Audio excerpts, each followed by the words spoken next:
Fred was created to honor beer writer and historian Fred Eckhart. Fred is made with organic Pilsner and rye malts, Belgian candy sugar, and a combination of intense Northwest hop varieties. We hope that Fred will inspire you to share your knowledge with others as Fred has with us. Hair the Dog Brewing Company.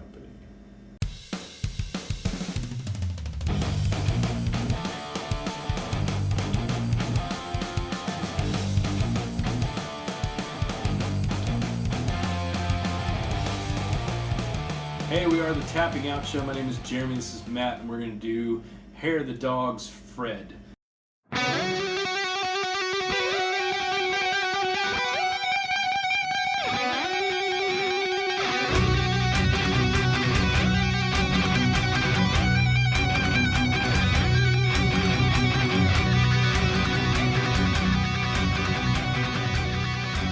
This is actually in honor of a historian slash writer that actually did a lot of craft beer historian stuff.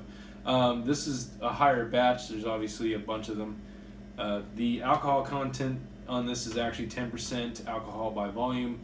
There is no IBU shown both on the bottle and on Untappd. We couldn't find anything else online. I saw this. I was reading about it. It's kind of interested about just the ingredients, and I read about it dedicated to somebody. Definitely thought it'd be something good to try, especially with bottle age, because we bottle age a lot of beers ourselves. Most people that like craft beer, bottle age certain beers. So we just drank one today that was 3 years old, so 4 years old.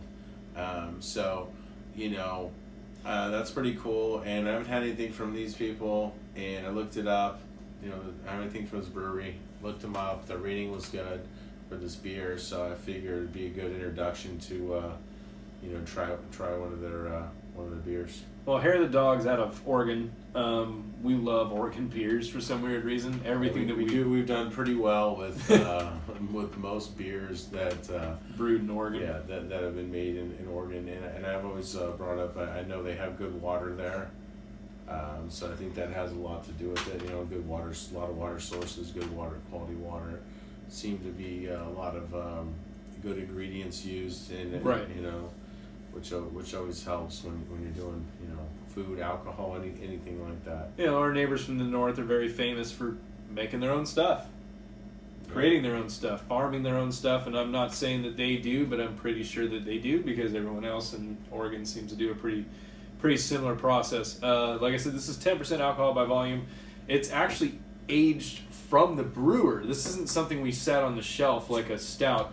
Yeah. To the point where on the bottle it actually tells you to pour it slow for, to make sure the yeast content at the bottom stays at the bottom, which is funny because we call it yeast cakes, but a lot of the aged beers will get the yeast content at the bottom, especially a lot of the stouts when the yeast falls down, so it's at the bottom. But this bottle will literally tell you to pour it slow to make sure the yeast does not come out on there. So I'm going to try my best, and seeing that Matt's the second chair on this, hopefully he doesn't get too much of the yeast content. But definitely interesting to see that, because we've had a couple bottle aged beers, and none of them mentioned that before. We've kind of just figured that out on our own.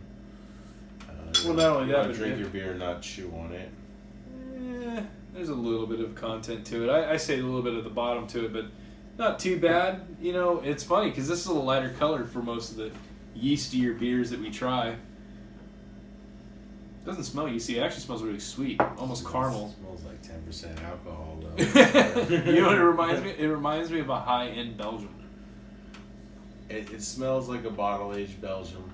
It smells like a bottle-aged Belgium, like, I almost want to say it almost kind of gives me a Lost Abbey fragrance to it.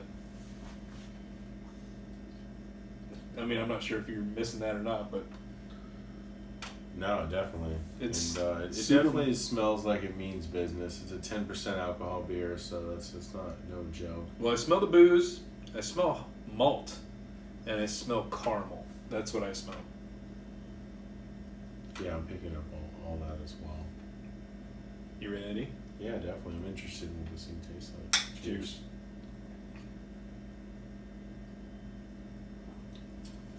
That's actually really smooth for the alcohol content. Woo!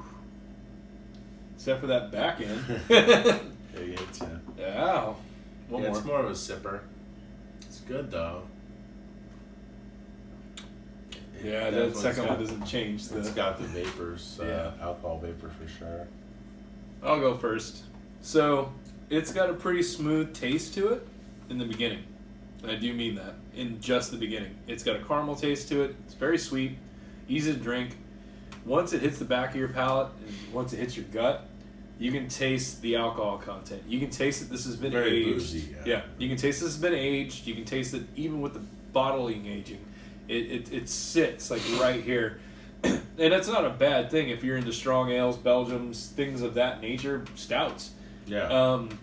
When you go into the higher end alcohol contents, especially the ones that are aged, regardless if it's a barrel aged or not, you will get what Matt will call the vapors. It's this back end feeling where you can almost see the alcohol content or smell it or taste it, to where it does change the flavor or contents of what the beer should be. Because I'm telling you, the beginning part of this, when you first sip it, it's like, ooh, that's sweet.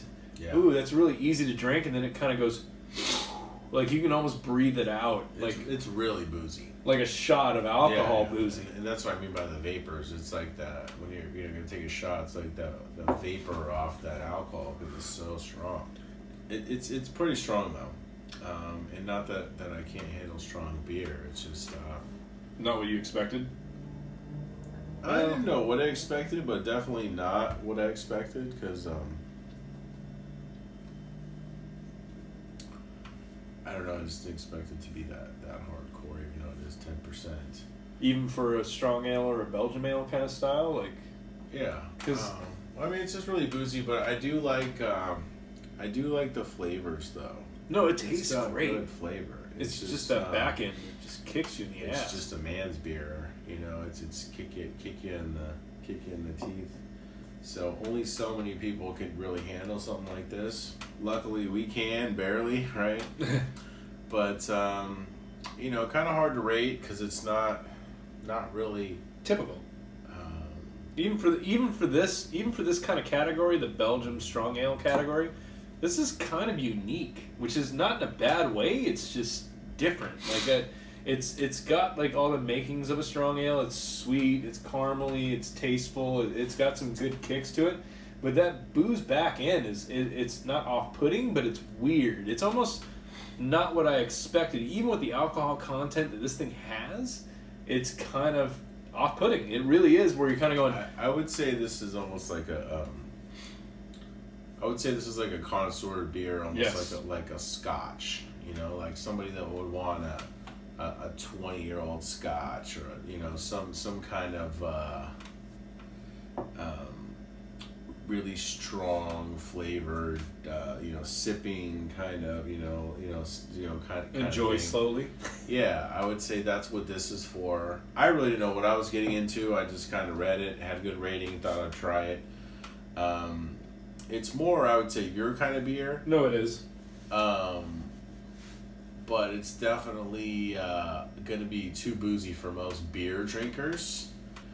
But definitely good flavor, though. I can't really think of another beer I've tried that's really captured all these type of flavors and kind of the vapors and the alcohol normally hit you In the beginning? right in the beginning or right in the end. This is kind of a blend in the middle. And it's weird because once you taste it, you taste it again every time. Because when we first tried it, you taste the sweetness and everything, and then you taste the liquor. Now it's like that liquor that's resonating in your mouth kind of reconnects with the liquor from the, So it's really awesome the way they barrel age this and everything. I mean they bottle age it. Sorry. So I think they definitely went for what they were going for. But it's gonna be for only a certain crowd. No, yeah. The drinkability on this is very specific. So with that said, I'm going to do another split rate and just do it down the middle. We're going to do it 1 through 5. Personally, I give it a 4. It's a solid beer. It's got good taste. Me and him like boozy beers. We just do. I mean, I don't know how else to put that. Now, as a rating, as a drinkability, As a human being. yeah, as in normal people, I'm gonna probably go with 3. Wow. Because I'm telling you, unless you're that guy in San Marcos that drinks Lost Abbey on the daily, Oh, this is definitely a beer that only fits into certain people's Yes. categories. It's only on some certain people's shelves, and it's a niche market because you're even one of those guys, and you're still up in the air on it. I would say. I'm thinking 3.5. It's 3.5 is probably going to be my rating for it. I would say because most people, this is going to be too much for you, because I can drink pretty strong liquor and things like that, and this is almost a little bit too much for me. mm-hmm. But it's not too much, but it's close. But it does have a lot of flavor, comparable to some of the ones that we've had where they just abuse the hell out of it in a barrel, and it just tastes like straight bourbon or whiskey or whatever they barrel aged it in. And at a certain point, you're like, well, why don't I just drink, whiskey? Right. I would say this doesn't have that, where it just tastes like a whiskey ate a beer. This has its own flavor. It's just only going to fit into... people that like Belgians or strong ales. I'm telling you, me personally, I'll go with a 4. Me, drinkability, this is a 3. Like this, we'd probably clip it down to like 3.5. 3.5? Because okay. Drinkability is a big thing for me. Even if it was my favorite flavor in the world, if it's hard to choke down, it loses a lot of points for me, because, I mean, part of the big reason of beer is to be able to drink it. Right. Enjoy it at least. So I tend to judge harshly on that. So I would say 3.5. If you want to email us, it's going to be at infotappingoutshow.com. If you want to hit us up on social media, in the search engine, put Tapping Out Show, all one word. Besides that, you guys have a good night. Cheers.